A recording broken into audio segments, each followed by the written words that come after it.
I've been promising to show you the calculation used to find the proportion of a tin of beans which has the maximum volume.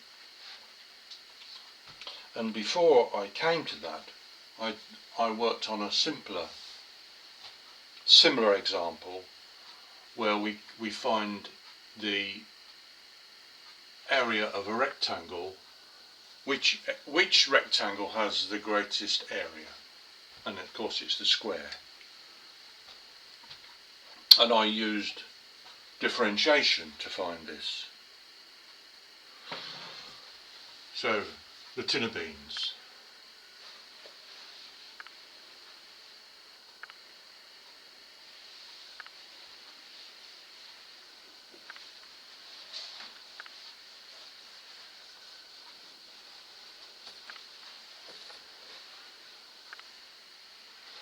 What shape tin of beans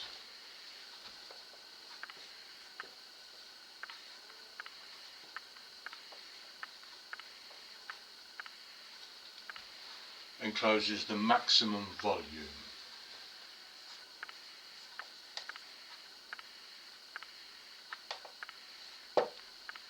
Question mark. So, I mean, a normal tin of beans is something of that proportion, but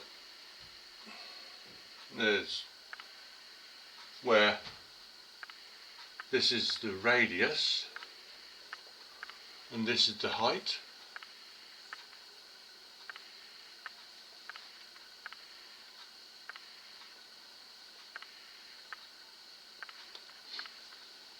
R and H.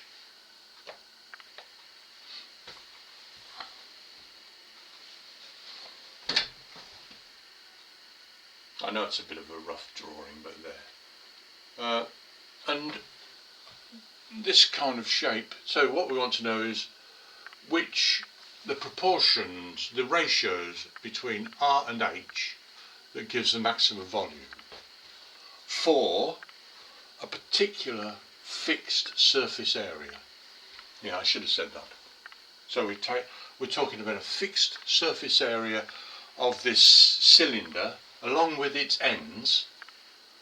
So if this was a tin can, it would be the cylindrical bit and the cap and the bottom, all making up the surface area. And so the possibilities range between something flat like that, flat and fat, and something very long and thin like a pencil shape. Right? I mean, this could be so long and that it almost encloses zero volume, and this could be so thin and flat that it encloses almost zero volume. So the answer lies somewhere between these. So what we do, or what I'm going to do, actually this is a standard thing you'd find in the book, this calculation, and so also you would find the previous one, the rectangle maximum area. That's a standard calculation you'd find in a book. These are not something I've come up with. Okay, so we start with some formulae for volume V. Volume V is equal to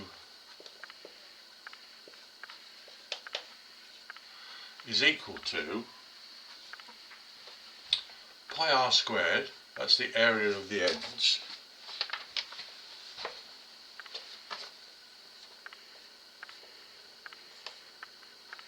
times H. I'm going to call that equation 1. And the total surface S is given by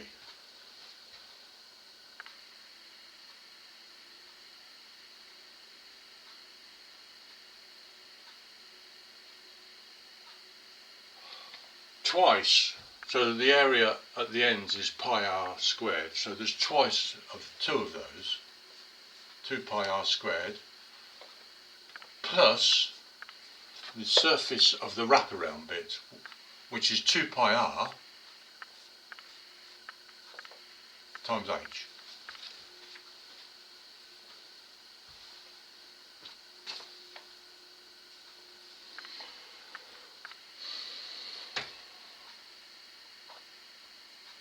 And I'm going to rearrange this second one.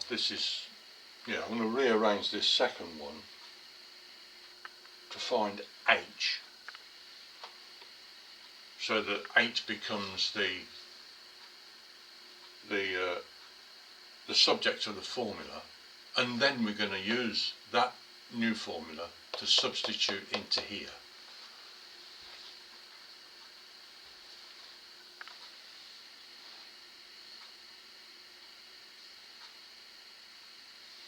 So this 2 pi rh is equal to s minus pi r squared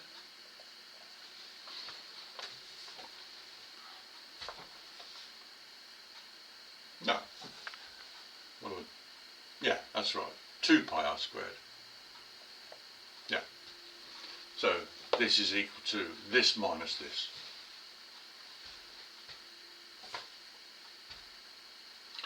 And then dividing through by 2 pi r, we get h equals s minus 2 pi r squared, all divided by 2 pi r. Can you see this? It's not very good, but... And this is equation 2, I'm going to call this. Right. And substituting 2 into 1,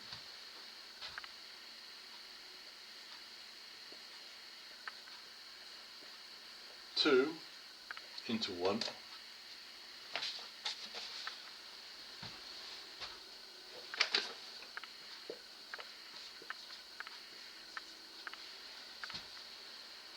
gives us v equals pi r squared, that's that one, from there, and then substituting h, we get, put this in a bracket, s minus 2 pi r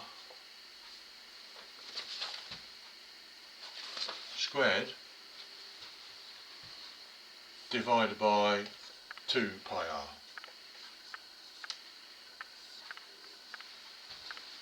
So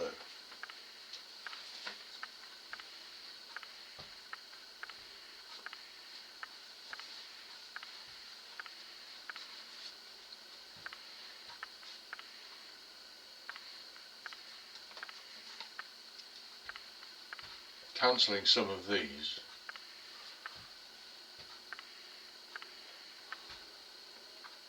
we get v equals half r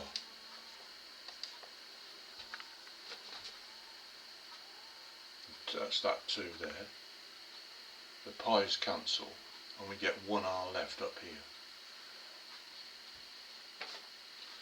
into s minus 2 pi r squared.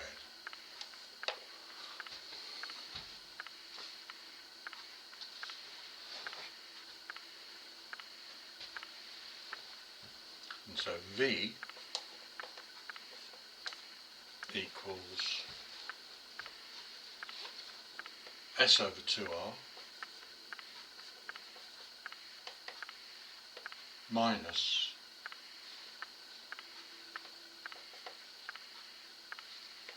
pi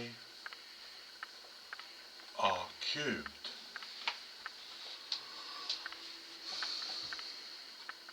And that's the formula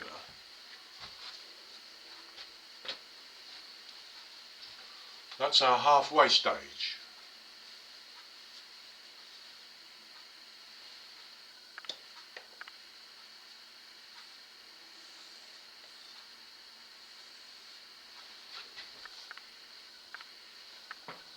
That's the equation we're going to do our differentiation on.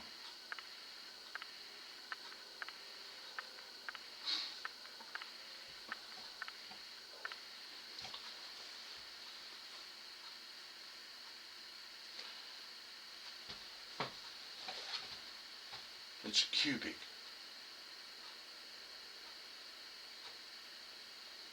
It happens to be a negative cubic.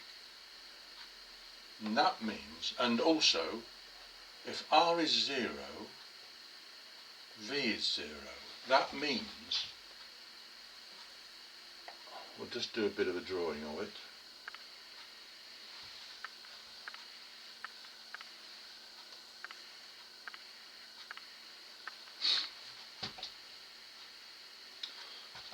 It happens, it goes something like this, like that, where this is the volume V and this is the radius R.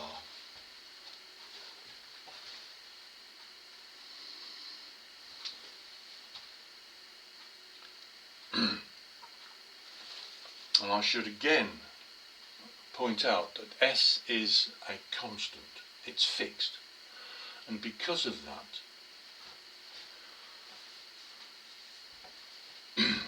this is, although it looks as though we can put in any value of R and get some, well, value of V, well, you can, but it's more restrictive than that because hidden within R is H. And so that means that in some way, to hold S fixed, H and, in some way, H and R must balance. They can't both go up.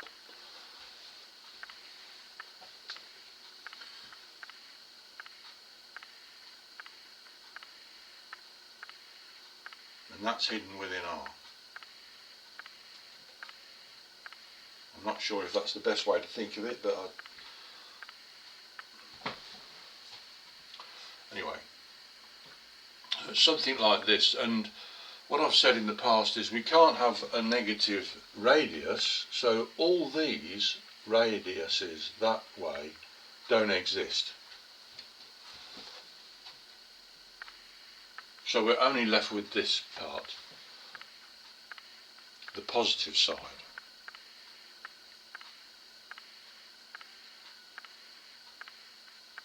Well,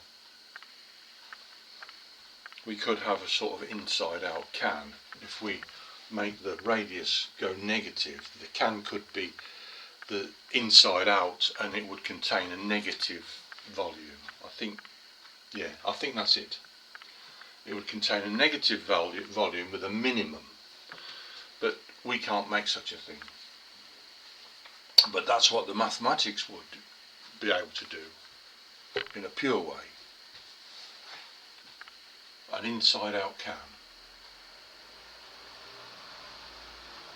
with negative volume, but we can't do that.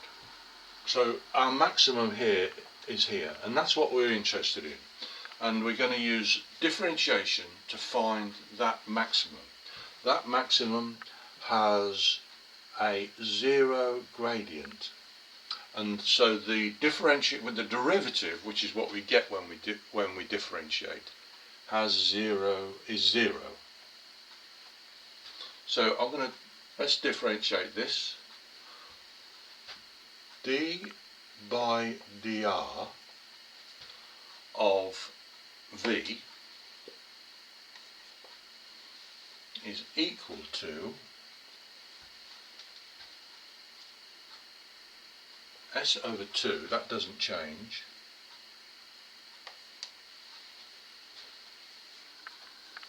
that's a constant, so, and the r, we divide that, that's actually a 1, isn't it? R to the 1, so there's a kind of a 1 here, I'm not going to write it in, and then the r, we divide this by r, we divide it by r, and in other words we reduce this 1 by 1 to give r to the 0. R to the 0 is 1. Anything to the 0 is 1. And so we can think of it as r divided by r is 1. That's it, just the 1 there. And then this one minus pi, that's a number, just a number. The 3 becomes a multiplier, and we reduce the index 3 by 1 to give r squared. So this is dv by dr. And as I said, at the maximum, this gradient, this is 0. So we can set, to find that, we can set dv by dr to 0, and that's equal to s over 2 minus pi 3 pi r squared. 3 pi r squared, yes. And that means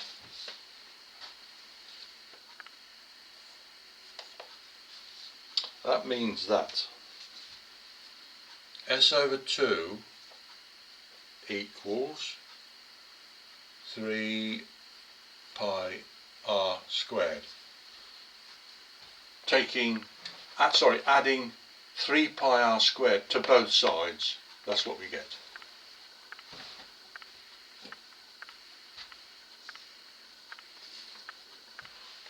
And that means that s equals 6 pi r squared.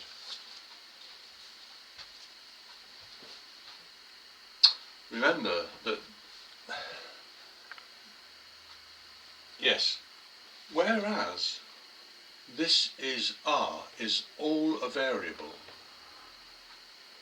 when we get to here and set this dv by dr to 0, it then becomes a particular value. It's no longer a variable. And so this particular value of r depends on whatever particular value of s we started with. Now then, what I'm going to do now is put this s back into here.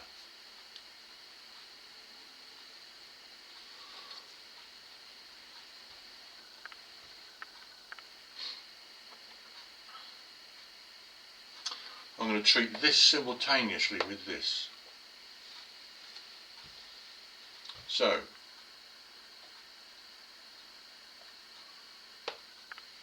I'm going to say 6 pi r squared, 6 pi r squared equals, 6 pi r squared equals this thing.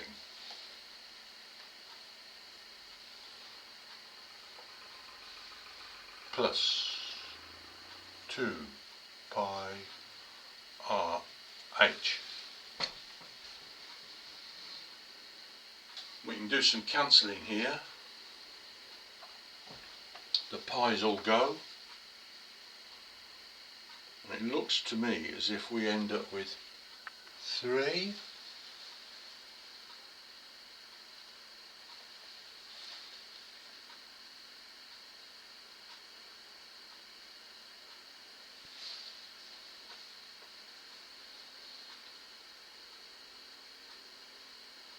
No. No, what we're going to do, we're not going to divide that by 2 like that. What we're going to do is we're going to take this quantity off both sides. Subtract 2 pi r squared from both sides and we get 4 pi r squared is equal to 2 pi r h.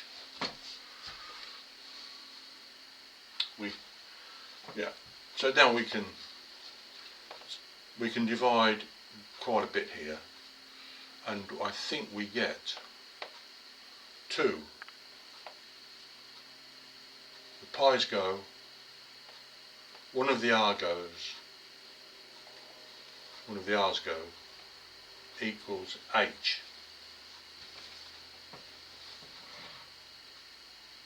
So for this maximum volume tin of beans, R or H is equal to the diameter. Yeah. So it's something like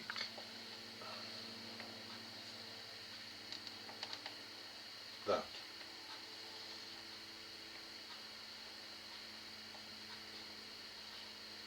Where this is the same as that distance. Of course, tins of beans are not this shape. So, there you go. There you go. Thank you.